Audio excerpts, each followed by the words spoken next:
death of a pharaoh was an occasion marked by celebration, mourning, and mummification. But the world doesn't end when a king dies. Someone always takes up the mantle. I'm Steve Coleman, joined today by Todor Nikolov, building our own dynasties. Let's take a look at ruling families then. How do they work? The ruling families are a representation of the family, of your faction leader. Over there you can see the relations between the different characters. They might be children or parents or siblings. They might be married to each other. And from this screen you can point the scion. The scion is the character who will inherit the faction in case the faction leader dies, which is in most cases inevitable. Oh, so you're telling me Ajax gets older and can die? Well, yes, even Ajax is a man. However, we have thought of fans of Ajax in particular, and for them we have included customization option that allows you to tweak the number of turns that it takes for an year to pass. So, for example, you might want to play with characters that quickly age and they change with new ones. Then you can select each turn to last for an year, or you could slow things down and reach up to 12 turns per year. And if you really do not want to lose Ajax at all, you can have immortal characters which act just like they do in Pharaoh. Of course, this is absolutely ahistorical unless you consider vampires history. Let's say, for example, that I had a really bad campaign and my entire family got wiped out. What would happen then? If potentially you got yourself into that situation, this does not mean that your campaign ends, but in case your entire family gets wiped out, a random character will conveniently arise to take over and become the next faction leader. But you will likely have to face some considerable penalties because your people, your populace will not be happy with such a transition, and they will likely consider it illegitimate, and there will be disorder around your faction. So, let's say I'm the ruling pharaoh, or the great king, or the Wanax, of course, or the king of the universe. Yeah. What changes in the ruling family mechanic? The changes are, first of all, you see not only your faction, but all members of the dynasty. So, for example, there might be faction leaders that belong to other factions. Let's say the Egyptian starting position. You have Merneptah and all of his children that all are faction leaders to different factions. This is one aspect.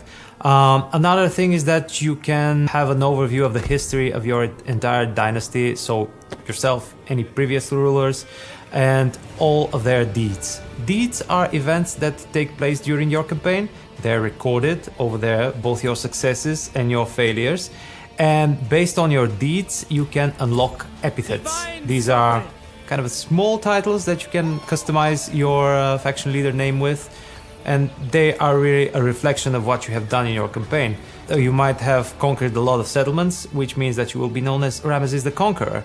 Or perhaps you have lost a lot of settlements. Then you might be called Ramesses the Inept Defender or something like that. In addition to all of these, when you become part of a dynasty, you can also arrange political marriages. Okay, so you're saying I can strengthen my ties with other factions by giving away my children?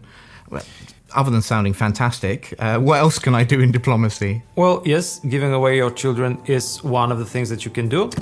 This is called in the game diplomatic marriage, where either you give away one of your characters or take a foreign character in marriage, which will increase the diplomatic relations between yourself and another faction.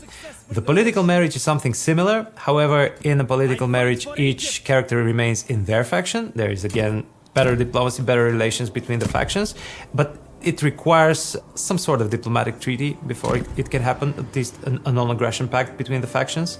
What else you can do? You can force inheritance. This is a new diplomatic action which sends one of your characters to another faction where they're automatically selected as the scion who will inherit the rule of the faction once the faction leader is dead. And once this happens, you will have a relative ruling another faction, which will vastly increase your diplomatic relations. This is something which I usually do with Paris when I play Troy. I send him off to another faction so that he can become the scion and then come back to me with the faction itself.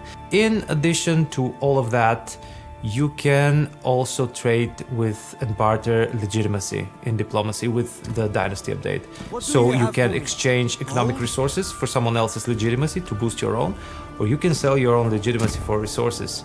Although this might not be a good idea if you are preparing for any civil wars.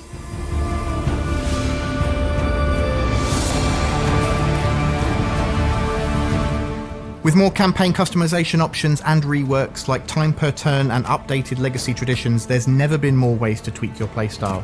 Check out our blogs for more information and join us next time as we go out to war.